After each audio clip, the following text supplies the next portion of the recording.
The eyes of the soccer world are on Australia and New Zealand for the start of the FIFA Women's World Cup. TSN soccer analyst Claire Hanna is down under and joins us live to chat about this. All right, Claire, good to see you. Let's talk about the favorites going into this tournament. Team Canada is making its final preparations, of course, for the opening of the Women's World Cup. How are they looking, and how are their chances given the group that they're in, which is called the Group of Death?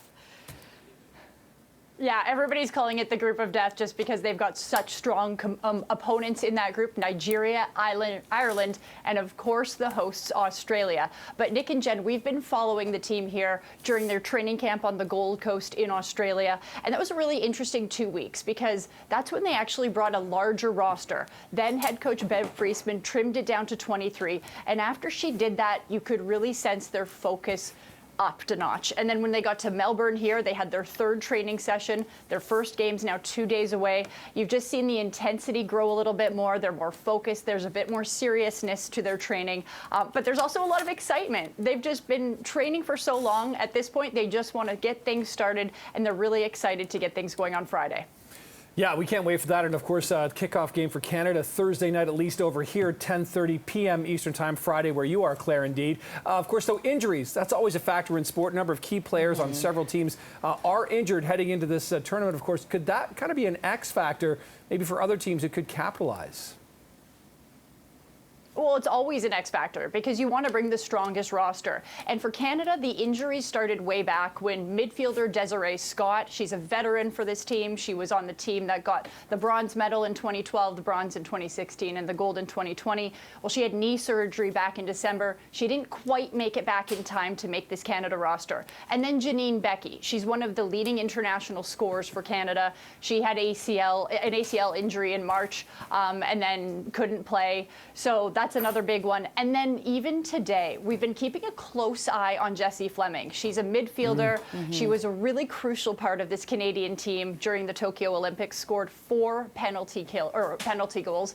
But we're not sure her status right now. She was limited today. Bev Priestman says she's on a different return to play plan. So maybe they're just limiting her, making sure that she's going to be ready for Nigeria. But that's somebody we're keeping a close eye on because if she wasn't in the lineup, that would definitely be a big loss for Canada. Yeah. And Claire, of course, we know Canada is very strong on defense. Unfortunately, some of those injuries you mentioned. But focusing on Nigeria on that side, there is one player in particular who is really strong and has the Ballon d'Or attached to her name. Yeah, I think you're referencing Asisat Ashola. She's actually been named the African Player of the Year 5 times. It's a record. You mentioned she was nominated for the Ballon d'Or, the first African woman to ever get nominated for that. And she won the Champions League with Barcelona, and she scored 83 goals in 89 appearances. So she's definitely a scoring threat for this Nigerian team.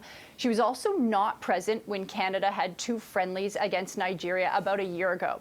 Canada won the first match 2-0, and then it was a draw 2-2. So she's definitely going to be an added piece for this Nigerian squad that Canada hasn't seen recently. But this Canada squad, their defense is really their signature. And so if they can really limit her in the box, then Canada should get the win. Claire, if I can just quickly get you on this before you go. We've heard about the controversy surrounding the team, testifying in Ottawa, the loss of the president of Soccer Canada, et cetera. What is the kind of mindset right now and mentality and feeling of the players going into the event? Well, we heard Christine Sinclair talk about this about a week ago, and she said they don't want to negotiate in the media, which is totally what an athlete would say. She said they were hoping that they would have an agreement done before they got to Australia. And then she said they were hoping they get an agreement done before this match against Nigeria, which is now 48 hours away. So it's interesting that they don't have something pen to paper, but I wouldn't be surprised if they get something done soon. However, when you haven't seen that, it's interesting because, I think they learned a big lesson during the She Believes Cup back in April or back in February. They don't want to let this be a distraction for this match.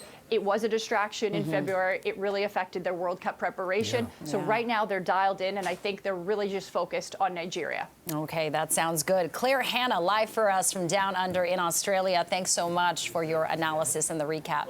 Claire, thank you.